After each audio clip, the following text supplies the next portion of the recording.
Turn on subtitles and spoilers ahead. In 2154, the Resources Development Administration, aka RDA, recruits Jake Sully, a paraplegic and former Marine.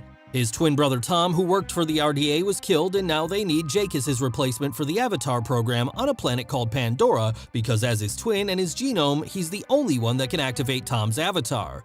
Jake agrees and is put in a cryo sleep chamber where he sleeps for almost 6 years as the crew travels to the planet. When Jake arrives, he meets the head and team of the Avatar program, Dr. Grace Augustine and Dr. Norm Spellman, who was also a friend of Tom. He learns that Pandora's atmosphere is poisonous to humans, and its land is ruled by a species called the Na'vi. 10-foot-tall, blue-skinned humanoids, the Na'vi worship the Mother Nature goddess Iwa. In order to explore the land, humans temporarily transfer their consciousness to avatars, a human-Na'vi hybrid that humans have created and can only be activated by its own biological owner. Jake and Norm enter their avatar bodies for the first time, and Jake feels ecstatic to be able to walk and run for the first time in years. He then meets Trudy, a combat pilot assigned to the Avatar team who introduces him to the Colonel Miles Quaritch. Colonel Quaritch comes up with a deal for Jake. He will join the Avatar team on their expeditions, but he will report everything he knows about the Na'vi and their home tree, which is sitting on the largest supply of unobtainium in Pandora. The RDA is mining this mineral to take back and sell on Earth. In turn, the Colonel will make sure that the company funds the replacement for Jake's legs. Jake agrees. He joins Grace and Norm as their escort on their research expedition. When the scientists search for samples, a vicious beast called the Thanator attacks Jake, tearing him away from the group.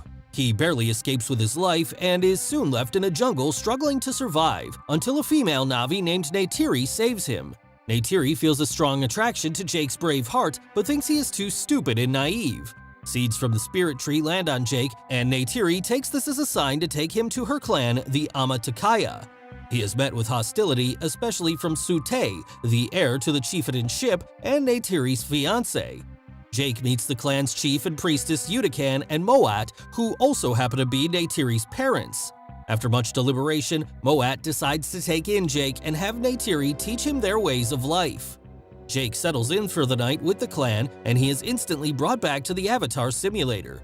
He reports everything he's learned to Grace as well as to Colonel Quaritch.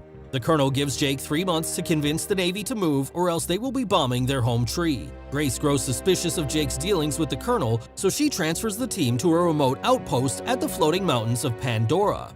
Over the next 3 months, Neytiri teaches Jake the ways of the Na'vi. She tells Jake that once he is ready, he will have to choose his own Ikran, a winged beast the Na'vis use to hunt, and he will finally become a warrior. Jake learns to track and hunt the wildlife and also begins to understand the spiritual connection between all the beings in Pandora. Soon enough, Jake grows sympathetic with the Na'vi and starts falling in love with Neytiri. Once he gets his first clean kill, he, Neytiri, Sute, and other Na'vi go to the floating mountains to get their own Ikran. They reach the Ikran's nest, and Sute orders Jake to choose first. In order to choose one, the Ikran must choose him first by trying to kill him. He manages to take down one of the beasts and bonds with it through the nerve endings on its hair. Neytiri pushes them off the cliff, forcing Jake to fly with his Ikran to solidify the bond. As they're flying their Ikran, Jake and Neytiri face an almost ill-fated encounter with the Toruk, a mighty dragon-like beast that the Na'vis fear and worship. Only 5 Na'vis in history have been able to tame and ride the Toruk, including Neytiri's great-grandfather. The 3 months come to an end and the team goes back to the facility. Colonel Quaritch gives Jake the ultimatum, but he asks the Colonel for an extension just until his final ceremony is over and he becomes one of them and can convince them to relocate. The day of the ceremony arrives, and Jake is finally accepted into the Amatakaya clan.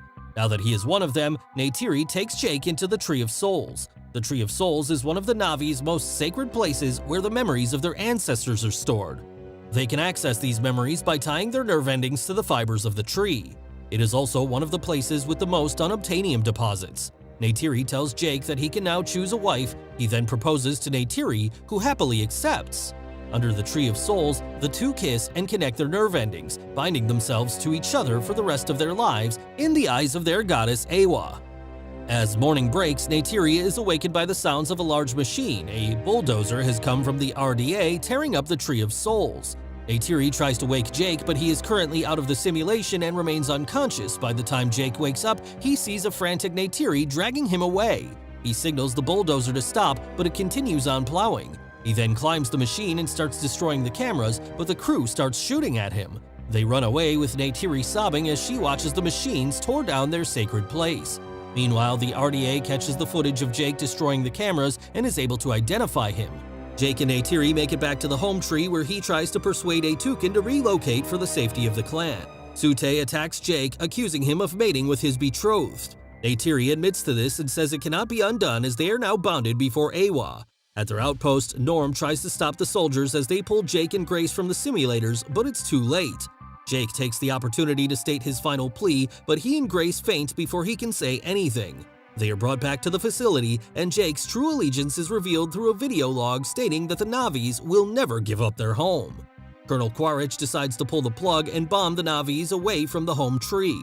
Grace then tells the company that they can't destroy the home tree because it will destroy the biological neural network native to Pandora. The synapses connecting all of them together are like one enormous brain. The RDA isn't fully convinced, but agrees to give the team 1 hour to convince the Omaticaya to move. Grace and Jake regain consciousness in their avatar forms, and Jake starts telling them about the RDA's plans. He admits that he was sent there as a spy, but now things have changed. Hurt by this betrayal, Neytiri lashes out at him and leaves. Jake and Grace are then taken captive. The RDA sends hovercrafts to the home tree and starts gassing them out. Refusing to run, the Omaticaya fights back, but their arrows are useless against the heavy steel of the crafts. The hovercrafts then fire the missiles at the natives and at the home tree.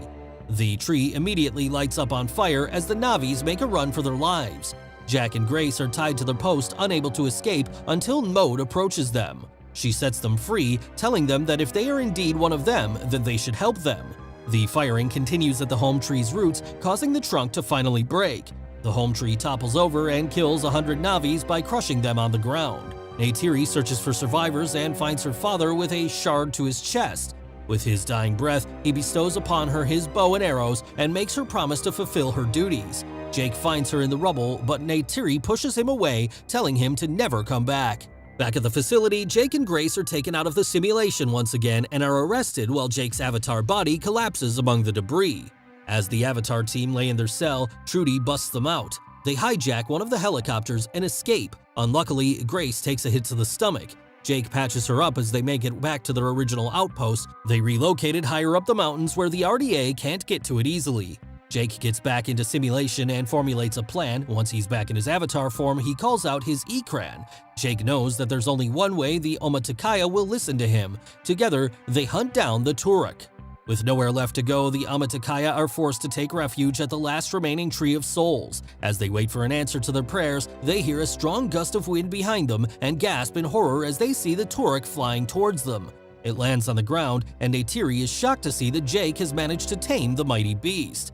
This feat gains the awe and respect of the Na'vi. Jake asks Sute to join him in the fight against the humans, and he agrees. Jake then brings Grace to Na'vi, asking him to save her life. He then takes her human body to the Tree of Souls together with her avatar body, and the clan performs a ritual to try and transfer Grace's consciousness into her avatar form. But it was too late. Grace's wound was too deep, and she died before the ritual was over. But Jake knows that this battle is far from over. Together with Sute, they rally up the Omaticaya and they travel to the neighboring clans, gathering Na'vis from the plains, seas, and mountains to join them in the battle for their homes. By the end of the day, they manage to gather over 2,000 Na'vis at the Tree of Souls. Through intel, Jake learns the RDA's plans to bomb the Tree of Souls. He then forms a plan to lure them through the floating mountains, then attack them there even before they reach the sacred place. Jake prays to Eywa at the Tree of Souls for guidance. As morning breaks, the RDA launches the hovercrafts along with the bombs the Na'vi clans wait for them among the floating mountains. Not long after, the clans from the plains take action in charge of the machine suits surveying the grounds. The Na'vis take the first fire flying around the hovercrafts and shooting them down with their arrows. They manage to take down a few helicopters, but the company's armory is too strong. They launch fires at the Na'vis with their guns, taking down quite a number of them. Colonel Quaritch spots Jake on the Turok and starts firing at him. Jake escapes the line of fire, luring the Colonel's hovercraft deeper into the mountains. Suddenly, Trudy in her helicopter intervenes. She shoots fire at the Colonel, allowing Jake to escape. Meanwhile, Neytiri's icon is taken down and she lands on the ground, witnessing the devastation that the humans have caused. Sute launches a heroic act at the main hovercraft, taking away a number of men unloading the bombs before he is gunned down and falls to the ground. The Na'vis are overwhelmed as they retreat deeper into the forest. Suddenly, the hovercraft picks up a different movement. In a matter of seconds, various Pandorian wildlife come charging at the machines as the Ikran takes over the skies, taking down the remaining crafts. Neytiri interprets this as a sign of help from Awa. Jake then lands on the main hovercraft carrying the bombs and takes down their machine guns. He runs around the craft, expertly avoiding fire, and launches a grenade at one of the engines. The craft goes down and blows up among the mountains. He launches several more grenades at the Colonel's craft, but Quaritch manages to escape using a mechanical suit. The grenades blow up and Jake is tossed back into the sky and lands back to the ground. The Colonel survives the blow and starts hunting down the outpost. Quaritch reaches the location of the simulators just in time as Neytiri makes a launch at him. Quaritch takes her down and traps her beneath the trunks of a tree. As he's about to stab her, Jake appears and fights him. Jake is able to hold him off, breaking his knife and the protective glass around the suit. The Colonel gasps for air and then starts targeting Jake's real body instead. He breaks open the glass of the outpost and destroys the simulators. Jake stabs him on the neck as the Colonel drags his body. Neytiri frees herself and launches an arrow straight to the Colonel's heart. She launches another arrow to finish the kill. Meanwhile, Jake emerges from the simulator, dragging his body to reach for the air mask. The poisonous air knocks him out and he's unable to breathe. Neytiri realizes what's happening and she climbs inside the outpost and puts the air mask on Jake. She sees his real body for the first time and they hold each other close. Back in his avatar form, Jake and Neytiri find Sute, who begs Jake to kill him off, so that he would die a noble death. As he takes his last breaths, Sute acknowledges Jake as his brother and passes the chieftainship to him. Jake accepts this with gratitude. The war is now over and the Na'vis have won. The facility is destroyed and the humans are sent back on their ships to Earth. Jake, Norm, and a few other humans are given permission by the Na'vis to stay. Jake is now crowned as the new chief of the Omaticaya clan.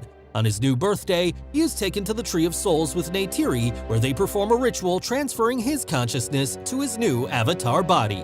Thanks for watching, please like and subscribe, and click the bell icon to get new movie recaps.